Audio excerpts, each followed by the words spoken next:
नमस्कार दोस्तों, स्वागत है आपके अपने YouTube चैनल संस्कृत अड्डा पर। दोस्तों, आज की जो वीडियो है इसमें हम जो क्वेश्चन करने वाले हैं यहाँ पर पूर्व परीक्षाओं में पूछे गए।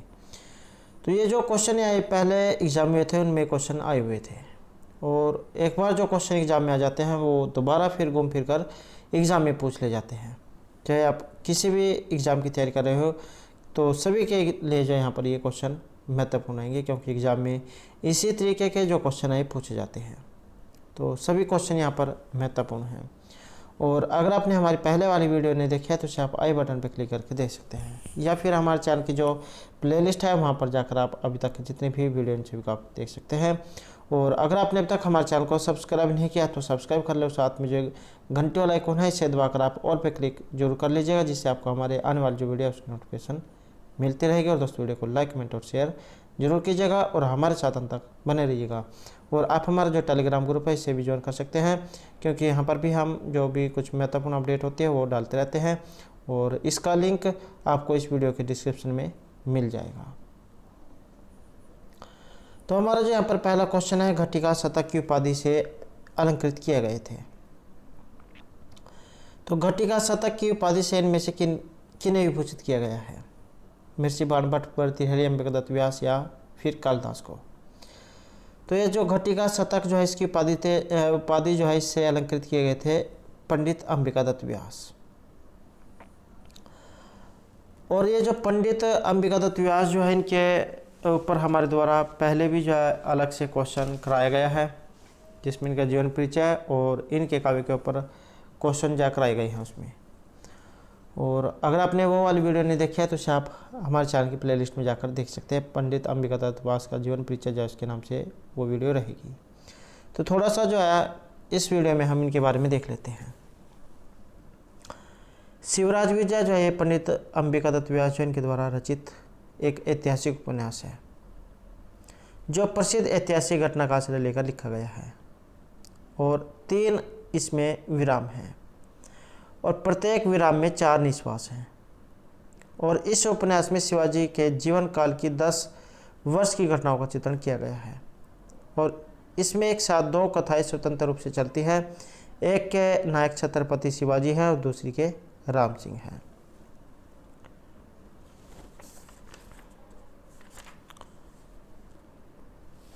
और अंबिकादत्त व्यास जो है ये राजस्थान के निवासी थे, और जिनके पूर्वज राजस्थान की ही रावत जी जो धूला नामक ग्राम के निवासी थे। इनके पितामह का नाम राजा राम शास्त्री और पिता का नाम था दुर्गादत्त। और दुर्गादत्त अपने समय के माने हुए साहित्यकार थे। और पंडित जी का जन्म जयपुर के सिलावटी मोहल्ले में चैत्र शुक्ल अष्टमी संवत 1915 विक्रमी संवत 1858 को हुआ था। और यह जो है यहाँ पर इन्हें कुछ ये उपाधियाँ दी गई थी, शतावधान, घटिका शतक, क्योंकि एक घड़ी में अर्थात 24 मिनट में ये 100 श्लोक बना लेते थे, तो इसलिए इन्हें घटिका शतक जो है इस उपाधि से अलंकृत किया गया था। नेक्स्ट क्वेश्चन है यहाँ पर महर्षि बाणभट्ट का। महर्षि बाणभट्ट का जो समय है ये माना जाता है, तो यहाँ पर आएगा ये ऑप्शन डी 7वीं शताब्दी। तो महर्षि जो बाणभट्ट है राजा जो हर्ष थे इनके सभा पंडित थे, और चीनी यात्री हेनसांग जो इनके समय में आए थे। और ये राजा जो हर्षवर्धन जो है थानेसर जो वर्तमान इस समय कुरुक्षेत्र में स्थित है वहाँ के राजा थे। और राजा हर्ष जो इनका राज्याभिषेक 606 ईस्वी में हुआ था और इनकी मृत्यु 648 में। और इसलिए यहाँ पर बाणभट्ट जो इनका समय 7वीं शताब्दी का पूर्वार्ध माना गया है। नेक्स्ट क्वेश्चन है यहाँ पर गाम दोग्धिम पय है। वाक्य में जो गाम जो यहाँ पर आया है तो इसकी जो संज्ञा है कौन सी यहाँ पर हुई है? आपने यहाँ पर एक जो इसमें सूत्र जा सुन रखा होगा, अखतितम च वाला, जिसके अंतर्गत 16 जो धातुएं हैं ये आती हैं।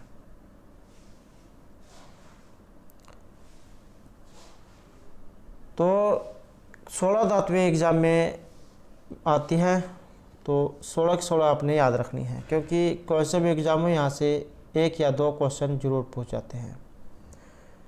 तो धातुएं कौन कौन सी हैं? दुहु, याच, पच, दंड, रुद्ध, प्रच, ची, ब्रू, सास, जी, मत, मुस, री, क्रीब है। तो इस प्रकार की ये 16 धातुएं हैं जहाँ से एग्जाम में क्वेश्चन पूछ जाता है। इनके एक बार उदाहरण देख लेते हैं। कर्म कारक जो है यहाँ पर इनके योग में रहता है, जैसे गाम दोग्धिम पय है, और बलिम याचते वसुधाम, तंडुलान ओदनम पचती, गर्गान सतम दंडटी, मानवकम पंथानम पृछति, वृक्षम अवचिनोति फलानी, मानवकम धर्म भ्रूते शासति वा, सतम जयति देवदत्तम, सुधाम क्षीर निधि मतनाति, देवदत्ता सतम मुसुनाति, ग्रामम अजम नेति हरति क्रस्ति वहति वा। तो इस प्रकार की ये जो 16 धातुएं हैं, इनसे एक उदाहरण एग्जाम में जरूर आता है। द्वितीय विभक्ति जो उसका प्रयोग यहाँ पर किया जाता है। एक कथितम चाहे सूत्र इसमें जो है ये रहेगा। नेक्स्ट है कादम्बरी के कथानक का जो आधार है इनमें से क्या है? तो कादम्बरी जो है इसके कथानक का आधार रहेगा यहाँ पर ऑप्शन डी, बृहत कथा। और जो कादम्बरी जो है महर्षि बाणभट्ट जो उनके द्वारा ये रचित है। 7वीं शताब्दी इनका समय माना गया महर्षि बाणभट्ट का, और कवि विदा में कथा है, और गुणाढ्य की जो बृहत कथा है उसका इस पर प्रभाव देखने को मिलता है।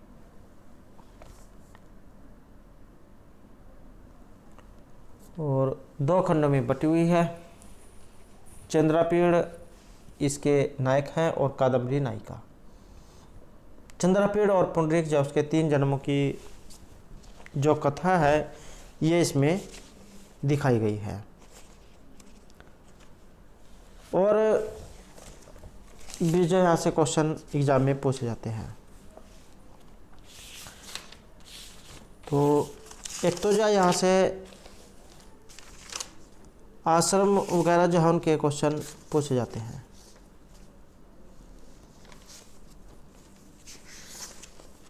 तो जैसे इनके पात्र जो एग्जाम में देख लेते हैं जो पूछे जाते हैं। चंद्रापीड़ नायक है इसमें, कादम्बरी नायिका है। वैशंपायन पुंडरीक उपनायक है इसमें, और महाश्वेता उपनायिका है। ये क्वेश्चन या हाल ही के जो पिछली बार DSSB का एग्ज़ाम हुआ था उसमें जो ये क्वेश्चन पूछा गया था उपनायक वाला। उपनायक और उपनायिका कौन कौन है? तो पुंडरीक इसमें उपनायक हैं और महाश्वेता ये उपनायिका है। सुखनास, जाबाली, कपिंजल, पत्तरलेखा, विलासवती, चंडाल कन्या, इंद्रायुध ये इसके पात्र हैं। और एक आता है यहाँ पर इनमें किस किस का वर्णन हुआ है। तो जैसे विंध्याटवी हो गया, सालमली वृक्ष, जाबाली आश्रम, अछोत सरोवर, पंपा सरोवर, विदिशा, उज्जैनी, तो इन सभी का वर्णन कादम्बरी में हुआ है। महर्षि बाणभट्ट जैन के द्वारा ये रचित है। और महर्षि बाणभट्ट जैन के जो पर पितामह थे उनका नाम था पाशुपत। पितामह अर्थपत्ति, पिता चंद्रभानु, माता राजदेवी। कादम्बरी और हर्षचरित जो इन्होंने लिखी है। और ये इनका जीवन परिचय और इनके ऊपर जो भी कुछ ये टीका वगैरह जो लिखी गई है। तो हाल ही में जो इनके ऊपर भी एक अलग से क्वेश्चन हमारे द्वारा कराया गया है, और पहले भी जो है इसके ऊपर बहुत से क्वेश्चन हमारे द्वारा कराए गए हैं, जिसमें इनके जो काव्य है कादम्बरी इसके ऊपर भी और इनके जीवन के ऊपर भी क्वेश्चन कराए गए हैं अलग से। तो इसे भी आप हमारे चैनल की प्लेलिस्ट में जाकर देख सकते हैं। नेक्स्ट है निम्नलिखित में से किसका संबंध उत्तरामचरितम से नहीं है? यहाँ पर एक संबंध नहीं है, ये माना गया है यहाँ पर ऑप्शन डी में, अष्टपदा नदी। ये जो उत्तरामचरित जो महर्षि जो भवभूति है उनके द्वारा रचित है। और अंकों की जो संख्या इसमें मानी गई है 7। राम और सीता इसमें नायक नायिका है। और आधार ग्रंथ जब महत्वपूर्ण रहेगा तो रामायण इसका आधार ग्रंथ है। कुछ सूक्तियाँ हैं जो एग्जाम में आती हैं, जैसे वज्रातापी कठोरानी मृदुनि कुसुमादपि गुणः पूज्यस्थानम गुणीषु न च लिंगम न च वह तीर्थोदकम च वहनी च न अन्यथा शुद्धिम अहृत सत्ताम सद्भिसंगम कथमपि पुण्यन भवति और अपि ग्रावा रोदति अपि दलति वज्रस्य हृदयम। तो ये इसकी कुछ महत्वपूर्ण सूक्तियाँ हैं। और 7वां अंक जो है इसका नाम गर्भांक है, तीसरा अंक है छायांक, पहला अंक का नाम है चित्तवृत्ति दर्शन। तो ये भी अपने याद रखने हैं। नेक्स्ट है राजा सुद्रक की राजधानी इनमें से कौन सी थी? तो ये थी विदिशा, जो सतयुग जो है उसके समान पुण्य रूपा मानी गई है। वो तीनों लोक माने उससे ही उत्पन्न हुए थे, वह इतनी विस्तीर्ण थी और वह चारों ओर से वेत्रवती नामक नदी से घिरी हुई थी। तो महर्षि बाणभट्ट जॉन के द्वारा जो रचित कादम्बरी है वहाँ से इसका संबंध है। नेक्स्ट है छायांक का संबंध किस नाटक से है? तो छायांक, यह भी एग्जाम में क्वेश्चन आता है कि छायांक कौन सा अंक है? तो तीसरा अंक है और संबंध रहेगा उत्तरामचरित से। और राम का जो उत्तर अर्थात बाद की कथा जो है इसका वर्णन इसमें किया गया है। तो यह तीसरा अंक आपने याद रखना है, इसका नाम है छायांक। राम पंचवटी में प्रवेश करते हैं और तमसा और मुरला नामक दो नदी देवताओं के संवाद के द्वारा वसंती नामक वन देवता से लवकुश व सीता विषयक वार्ता को सुनकर राम मूर्छित हो उठते हैं। तब तक देव प्रसाद से गुप्त रूप धारिणी सीता अपने प्रयत्नों से राम को होश में लाती है और अपने प्रति रामचंद्र का अनुराग देख प्रसन्नता का अनुभव करती है। एक लंबी विरह व्यथा के बाद राम अश्वमेध संपादन हेतु अयोध्या लौट जाते हैं तथा सीता पुत्रों को मंगल ग्रंथि संपादन हेतु गंगा के पास लौट जाती है। सीता के प्रत्यक्षता न होने से इस अंक को छाया अंक नाम दिया गया है। नेक्स्ट क्वेश्चन यहाँ पर निम्न के पूर्व से पर की ओर का सही जो कालक्रम है इसमें कौन सा है? तो कालक्रम जो यहाँ पर माना गया है ये ऑप्शन सी में, ऑप्शन सी में।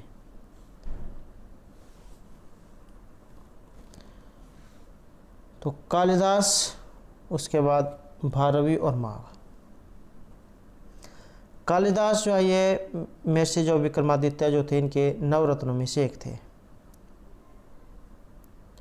और चंद्रगुप्त द्वितीय विक्रमादित्य का समय 375 से 413 ईस्वी माना गया है। तो कालिदास चतुर्थ एवं 5वीं शताब्दी के माने गए हैं। और बहिरंग जो परमाणु के आधार पर भारवी का जन्म माना गया है 560 ईस्वी के लगभग। और 12वीं 6वीं शताब्दी ईस्वी के कवि माने गए हैं। महाकवि माघ का समय 7वीं शताब्दी और अंतिम चरण निर्धारित किया गया है। तो यहाँ पर जो है प्रमाण यही माने गए हैं कि सबसे पहले कालिदास हुए हैं, उसके बाद महर्षि भारवी और उसके बाद माघ। नेक्स्ट है विज्ञान शकुंतलम का नायक इनमें से कौन है? या यह भी क्वेश्चन आ सकता है कि इनमें से कौन है और या फिर किस प्रकार के हैं, जैसे यहाँ पर एक क्वेश्चन पूछा गया है। तो अब विज्ञान शकुंतलम महर्षि जो कालिदास जो है उनके द्वारा रचित है। नायक इनके दुष्यंत हैं और किस प्रकार के यहाँ पर ये नायक हैं? तो ये माना गया है यहाँ पर ऑप्शन ए धीरोदात्त। और दशरूपक जो है उसके अनुसार धीरोदात्त नायक में निम्न गुण होने चाहिए। यह माँ भली, अति गंभीर, क्षमाशील, स्थिर प्रकृति, अहंकार रहित और दृढ़ निश्चय हो। और दुष्यंत जो है इसमें सभी गुण बताए गए हैं। और पूर्ववंशीय क्षत्रिय जो है राजा था। और जो विज्ञान शकुंतलम जो है महर्षि कालिदास जो उनके द्वारा रचित है और इसमें जो अंक है ये माने गए हैं 7। श्रृंगार राशि इसमें रहेगा और दुष्यंत इसमें नायक और शकुंतला नायिका है। और एक एग्जाम में वेरी वेरी इंपॉर्टेंट क्वेश्चन पूछा जाता है इसका आधार ग्रंथ का। महाभारत का जो आदि पर्व है वहाँ से ये लिया गया है। महाभारत जो उसमें रहेंगे 18 पर्व, तो उसके अंतर्गत जो आदि पर्व है वहाँ से ये लिया गया है। और मुद्रिका चिन्ह जो है उसके आधार पर इसका नाम यह विज्ञान शकुंतलम यहाँ पर रहेगा। और एक यहाँ से क्वेश्चन विदूषक वाला पूछा जाता है। तो मांडव्य, ये जो मांडव्य जो है ये इसके विदूषक हैं। और इसका जो चौथा जो अंक है ये वेरी वेरी इंपॉर्टेंट है। यहाँ से एक क्वेश्चन एग्जाम में जरूर पूछा जाता है। 4 इसके अंतर्गत श्लोक माने गए हैं। या सत्याध्याय शकुंतला, असमान साधु विचिन्त्य, शुश्रूष गुरुण कुरु, अर्थो ही कन्या प्रक्रिया। इसमें शकुंतला जो है उनकी विदाई दिखाई गई है। तो ये चौथा अंक जो है महत्वपूर्ण है। नेक्स्ट है यहाँ पर किरात अर्जुनियम। महाकाव्य में सर्गों की कुल संख्या कितनी है?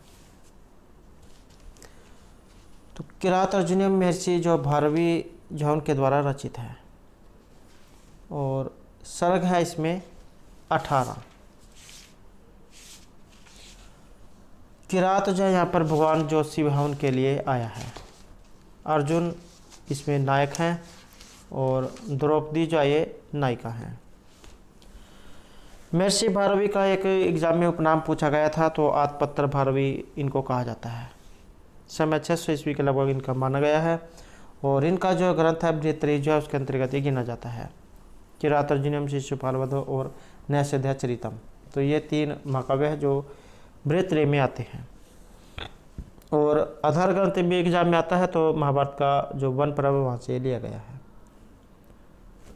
18 जैसे यहाँ पर इसमें सर्ग है और श्लोक भी एग्जाम में पूछे जाते हैं। तो 1030 इसमें श्लोक है। प्रधान रस इसमें वीर रस, श्रृंगार गौण रस के रूप में रहेगा। नेक्स्ट है विंध्याचल की तलहटी में बहने वाली जो नदी है इनमें से कौन सी है? तो ये जो नदी है यह रहेगा ऑप्शन बी, नर्मदा नदी। मेघदूत जो है वहाँ से इसका संबंध है। और ये जो मेघदूत, मेघ का दूत के रूप में महर्षि कालिदास जो है इनके द्वारा ही ये रचित है। और गीति काव्य या फिर खंड काव्य जो है इसकी श्रेणी में ये आता है। और श्लोक माने गए हैं इसमें 115। पहला जो खंड है उसमें 63 माने गए हैं और दूसरा जो है इसमें 52 माने गए हैं। तो इस प्रकार से 115 यहाँ पर श्लोक इसमें माने गए हैं। और संपूर्ण जो मेघदूत जो है इसमें मंदाक्रांता जो छंद है उसका प्रयोग किया गया है। उपजीव्य का आविष्कार माहिन रहेगा। नेक्स्ट है यहाँ पर निधि शब्द, यह किस लिंग से आया है? तो इसे माना गया यहाँ पर पुल्लिंग से। नेक्स्ट है इनमें से पुल्लिंग शब्द कौन सा नहीं है? तो यहाँ पर माना गया है ये ऑप्शन डी को।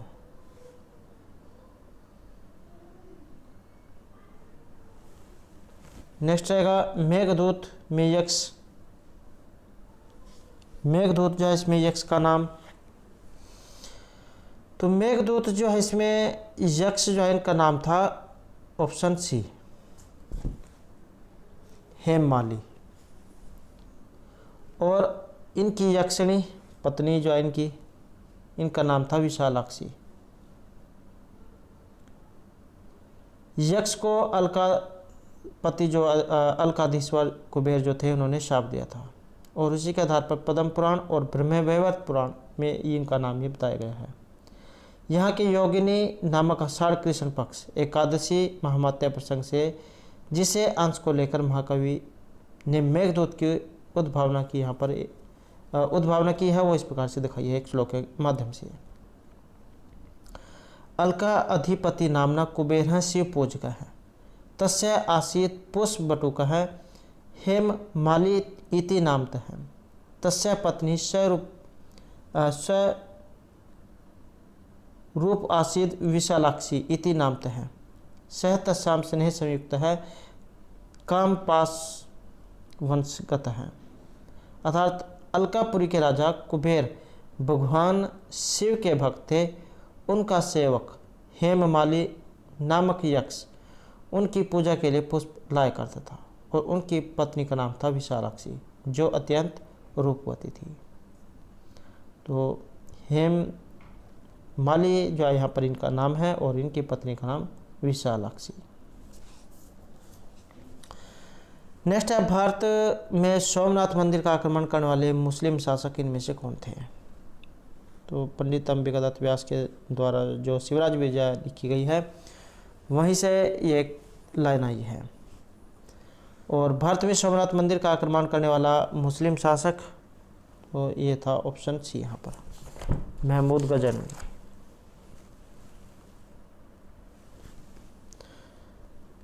नेक्स्ट क्वेश्चन है, कौन सी रचना महर्षि बाणभट्ट की नहीं है? तो इनके द्वारा जो ये रहेगी, ये है ऑप्शन सी यहाँ पर, तिलक मंजरी। और धनपाल जो उनकी है तिलक मंजरी। और ये जो तीनों आई, हर्षचरित कादम्बरी, मुक्ताड़ितकम, ये महर्षि बाणभट्ट की है। नेक्स्ट, अभी धातु के लोट लकार प्रथम पुरुष और एक वचन का जो यहाँ पर रूप है, इनमें से कौन सा बनेगा? भी धातु है ये धन्यार्थ में, और लोट लकार प्रथम पुरुष एक वचन का रूप यहाँ पर रहेगा, ये ऑप्शन डी, विभेदो। नेक्स्ट क्वेश्चन है यहाँ पर, अर्थोही कन्या प्रक्रिया यह सुक्ति है कि स्त्री जो होती है, लड़की जो होती है, निश्चय ही प्रायधन होती है। तो इस प्रकार की जो यहाँ पर सुक्ति ये किन के द्वारा कही गई है? ये कही गई है यहाँ पर महर्षि कण्व के द्वारा। महर्षि कण्व जो इनको काश्यप ऋषि के नाम से भी जाना जाता था, तो ये भी एग्जाम में क्वेश्चन पहले पूछा जा चुका है, तो आपने ये भी याद रखना है। और अभिज्ञान शकुंतला वहाँ से ली गई है चौथे अंक से, जहाँ पर इनकी जो शकुंतला जो उनकी विदाई दिखाई गई है, तो उसी में से जो ये श्लोक रहेगा कि लड़की जो होती है निश्चय ही प्रायधन होती है, और उसको आज उसके मूल स्वामी को सौंपकर मेरी जो अंतरात्मा है ये बहुत खुश हो गई है। तो महर्षि कण्व जो है यहाँ पर शकुंतला को उनके पति के घर पर भेजकर ये बात कहते हैं। नेक्स्ट है, राजा दुष्यंत की जो प्रथम पटरानी जो है इनमें से कौन थी? तो इनका नाम था यहाँ पर ये ऑप्शन बी, वसुमती। और प्रथम पटरानी का नाम था यहाँ पर वसुमती। और सानुमति ये मेनका की सखी अप्सरा है। शकुंतला कण्व की धर्मपुत्री, और इस नाटक की नायिका आप कह सकते हैं। और मेनका शकुंतला की माता और एक अप्सरा थी। नेक्स्ट है यहाँ पर, राजन शब्द जो है इसका सप्तमी एकवचन में जो रूप है ये क्या बनेगा? तो राजन शब्द रूप है यहाँ पर। इसका जो यहाँ पर सही आंसर जो है यहाँ पर रहेगा ऑप्शन सी है, रागी और जो राजनी जो है ये इसके रूप यहाँ पर बनेंगे।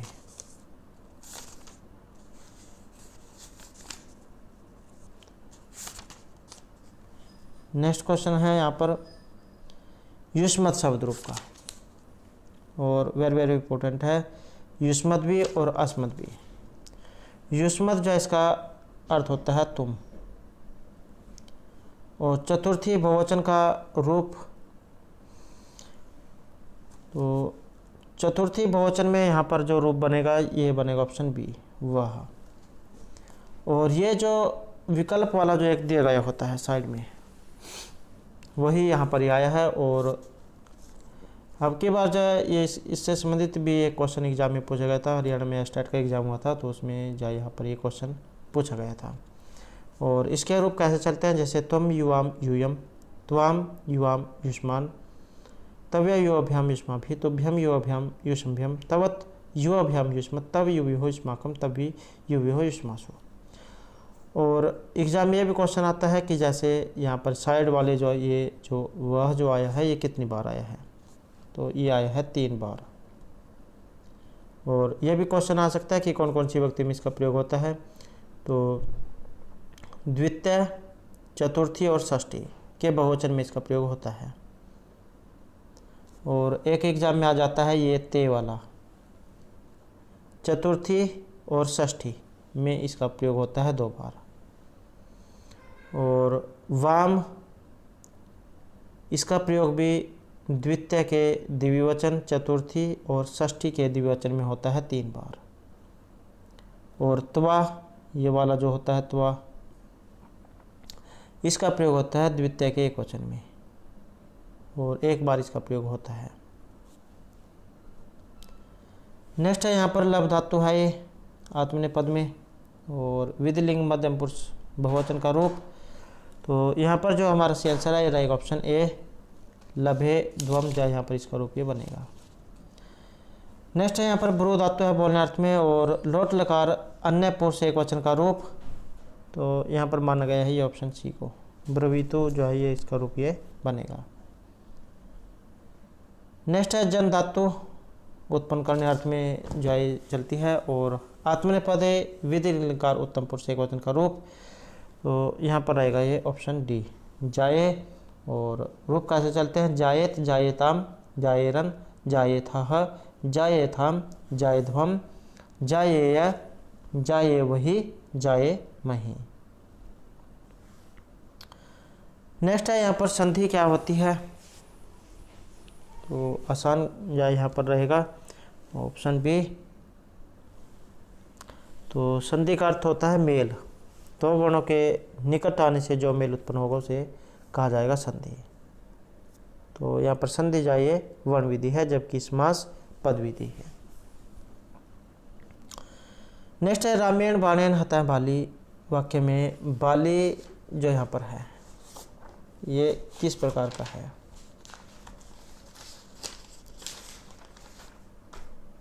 तो इसमें जो यहाँ पर माना गया है ये रहेगा ऑप्शन बी।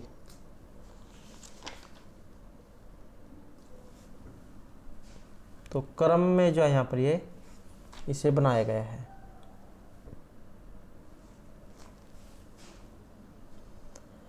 नेक्स्ट है द्रोणो ब्रूहि, वाक्य के ब्रीहि पद में कौन सी विभक्ति है, ये जो है वेरी वेरी इंपॉर्टेंट है, क्योंकि लगभग जो है प्रत्येक एग्जाम में प्रत्येक वर्ष ये क्वेश्चन देखने को मिला है। और सूत्र एग्जाम में आता है, तो प्रातिपदिकार्थ लिंग परिमाणवचन मात्रे प्रथमा, तो ये इसमें लगता है और इसमें रहेगा ये ऑप्शन ए।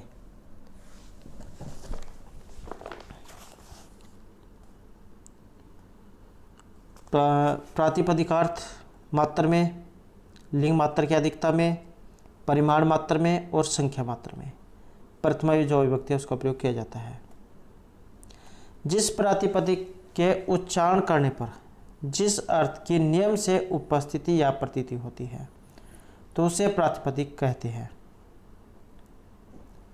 जैसे ऊंचाई, नीचाई, कृष्ण है, सिरहि, ज्ञानम, तो इन सभी में प्रातिपदिकार्थ मात्र में प्रथमा हुई है।